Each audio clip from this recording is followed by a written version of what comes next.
Now we are going to study about the general characteristics of bryophytes.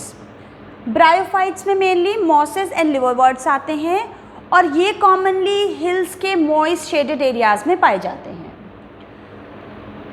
इनको plant kingdom का amphibians भी कहते हैं. Very important question. Bryophytes are also called as amphibians of plant kingdom. क्यों? क्योंकि amphibians क्या होते हैं? जो लैंड एंड वाटर दोनों में रह सकते हैं. यहाँ पर क्या होगा इसका मतलब? एम्फीबियंस इसलिए कहते हैं क्योंकि they are mainly found in soil. They can live in the soil.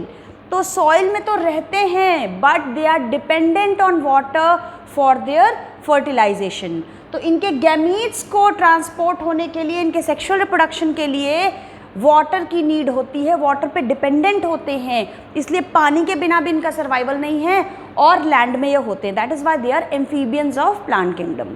तो you'll remember bryophytes are the amphibians. Then ये कहाँ कहाँ पर होते हैं? डैम्प एरियाज़, क्योंकि वाटर की नीड है, वाटर के पास होने चाहिए. डैम्प एरियाज़ में, ह्यूमिड एरियाज़ में और शेडेड लोकेलिटीज़ में होते हैं. ये प्लांट सक्सेशन में भी इनका बहुत इंपॉर्टेंट रोल है. क्या होता है सक्सेशन? जब बेयर रॉक होती है with due course of time धीरे धीरे आप देखते हो उसमें प्लांट्स ग्रो होने शुरू होते हैं और फिर एक बार वो डेंस फॉरेस्ट में कन्वर्ट हो जाता है. तो जो बेयर रॉक पे फर्स्ट प्लांट ग्रो होते हैं वो मॉसेस होते हैं, वो ब्रायोफाइट्स होते हैं. तो इनका बहुत इंपॉर्टेंट रोल है प्लांट सक्सेशन में. देन इनकी प्लांट बॉडी एल्गी से थोड़ा ज़्यादा डिफ्रेंशिएटेड होती है. कुछ थैलस लाइक भी हो सकते हैं, कुछ प्रोस्टेट यानी कि ग्राउंड पे फ्लैट इस तरह से मूव करते हैं और कुछ इरेक्ट भी हो सकते हैं. तो इनकी इस तरह से थोड़ी डिफ्रेंशिएटेड प्लांट बॉडी है. बट यहाँ पर पूरी तरह से डिफ्रेंशिएशन नहीं है रूट स्टेम एंड लीफ में. ये जो रूट लाइक स्ट्रक्चर है ये सबस्ट्रेटम से बाइंड होती है. इसको कहते हैं राइजोइड. ये यूनिसेलर या मल्टीसेलर हो सकती है.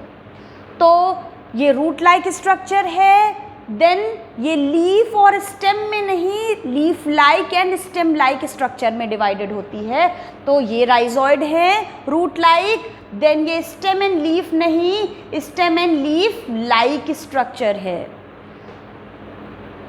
अब ये जो प्लांट बॉडी है ये मेनली हेप्लॉइड होती है. इसको हम कहते हैं गैमीटोफाइट.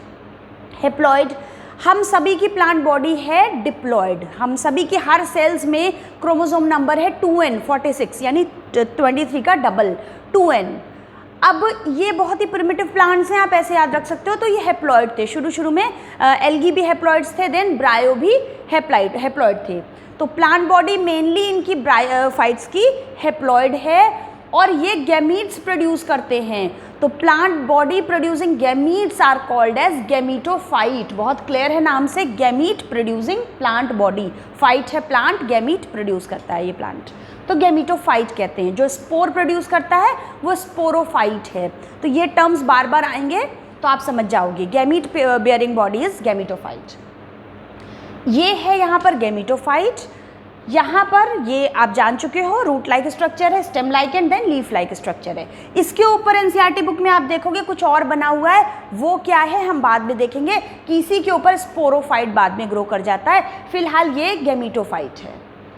तो गैमीटोफाइट यहाँ पर इस तरह से स्ट्रक्चर है. गैमीज प्रोड्यूस करता है मेल एंड फीमेल, और जो भी male and female sex organs होते हैं वो मल्टी सेलर होते हैं इर्रेस्पेक्टिव ऑफ एल्गी. इस तरह से यहाँ पर सेक्स ऑर्गन्स मल्टी सेलर हैं. क्या क्या सेक्स ऑर्गन्स होते हैं हम देखते हैं. मेल प्लांट में, मेल में सेक्स ऑर्गन है एंथ्रीडिया. एक होगा एंथ्रीडियम, बहुत सारे एंथ्रीडिया. तो ये सेक्स ऑर्गन है मेल का एंथ्रीडियम. ये प्रोड्यूस करता है बाईफ्लैजेलेट एंथीरोजॉइड्स. ये इसके गैमीट्स हैं. मेल गैमीट का क्या नाम है? एंथीरोजॉइड्स, जिसमें 2 फ्लैजला होते हैं. इट्स बाईफ्लैजेलेट. फीमेल गैमीट है आर्कीगोनियम. This is archegonium.